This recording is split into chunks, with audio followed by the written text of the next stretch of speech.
ഞാനിന്ന് രാവിലെ ഒരു വീഡിയോ കണ്ടേ. സത്യം പറഞ്ഞാൽ ആ വീഡിയോ കണ്ടപ്പോൾ ഒരുപാട് സങ്കടം തോന്നി. ഇതൊന്ന് കണ്ടു. വലൈക്കും വറഹമത്തുള്ള. ചില സുഹൃത്തുക്കൾ എനിക്ക് ബാഡ് കമന്റ് ഇടാറുണ്ട്.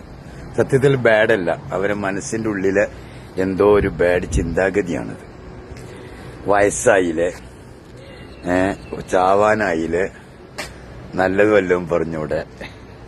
സത്യത്തിൽ നമ്മുടെ മുഖത്തല്ല വയസ്സുണ്ടാവേണ്ടത് നമ്മുടെ മനസ്സിലാണ്. നമ്മുടെ മനസ്സെപ്പോഴും ചെറുപ്പാവണം. ഈ വയസ്സായല്ലേ എന്ന് പറഞ്ഞ് കളിയാക്കുന്ന ചെറുപ്പക്കാരോട് ഞാൻ പറയാണ്, നിങ്ങളും ചിലപ്പോ മരിക്കണില്ലെങ്കിൽ നിങ്ങളും ഇതുപോലെ നിരക്കും. വർണ്ണശബളമായ നിര വല്ലശ്രീ കാലത്തെ പിടിച്ചുകൊണ്ടല്ല സത്യം ചെയ്തതല്ലേ, ഈ അവസ്ഥ നിങ്ങൾക്കും വരും. അപ്പൊ നിങ്ങളെ കളിയാക്കാൻ ഒരുപാട് ആളുണ്ടാവും. പക്ഷെ ആരെയും കളിയാക്കരുത്. പ്രായമുള്ളവരെ കളിയാക്കല്ല വേണ്ടത്, അവരെ ബഹുമാനിക്കുക, ആദരിക്കുക, താഴെയുള്ളവരോട് കരുണ കാണിക്കുക. അതാണ് ഇസ്ലാം. ചിലപ്പോൾ ഞാൻ മരിക്കണതിന് മുമ്പായിരിക്കും ചെറുപ്പക്കാർ പലരും മരിച്ചു പോകുക. അതൊന്നും കണക്കാക്കാൻ പറ്റൂല.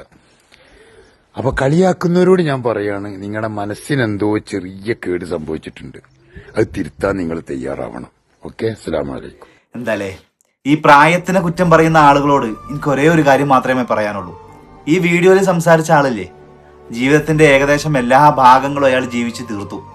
എന്നിട്ടും അയാളുടെ മുഖത്തുള്ള ആ ചുറുചുറുക്ക് കണ്ടിട്ടില്ലേ, ആ ഒരു സന്തോഷം കണ്ടിട്ടില്ലേ. താടി മുടിയൊക്കെ നിരച്ചെങ്കിലും അയാളുടെ സംസാരത്തിൽ ഒരു വിറയലോ ഒരു പാകപ്പിഴവോ ഒന്നുമില്ല. വളരെ വ്യക്തമായിട്ട് അയാൾ കാര്യങ്ങൾ സംസാരിക്കുന്നുണ്ട് ഇല്ലേ. കാഴ്ചക്കോ മറ്റു ആരോഗ്യ പ്രശ്നങ്ങളോ ഒന്നും ഇല്ല എന്നാ വിചാരിക്കണത്.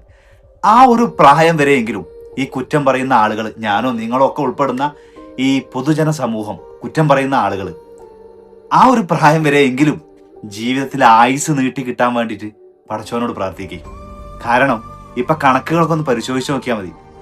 പണ്ടത്തെ ആളുകളൊക്കെ ഇപ്പോഴും കുറച്ചൊക്കെ ജീവിച്ചിരിക്കുന്നുണ്ട്.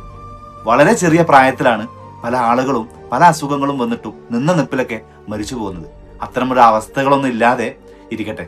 പിന്നെ സോഷ്യൽ മീഡിയ എന്ന് പറയുന്നത് ഒരു പ്രത്യേക വിഭാഗം ആളുകൾക്ക് വേണ്ടി മാത്രം സൃഷ്ടിച്ച സംഗതിയൊന്നുമല്ല. എല്ലാവരും അവരവരുടെ വീഡിയോകൾ ചെയ്യട്ടെ, അഭിപ്രായങ്ങൾ പങ്കുവെക്കട്ടെ. നമ്മുടേതൊരു ബഹുസ്വര സമൂഹമല്ലേ, പല അഭിപ്രായങ്ങളും അഭിപ്രായ വ്യത്യാസങ്ങളും ഒക്കെ ഉണ്ടാവും. അതിന് ആരോഗ്യപരമായിട്ടുള്ള രീതിയിൽ ഇഷ്ടപ്പെടാത്ത വിഷയങ്ങൾ വരുമ്പോൾ വിമർശിക്കാം. അല്ലാതെ ഇങ്ങനെയൊക്കെ പറയുന്നത് വളരെ മോശമല്ലേ.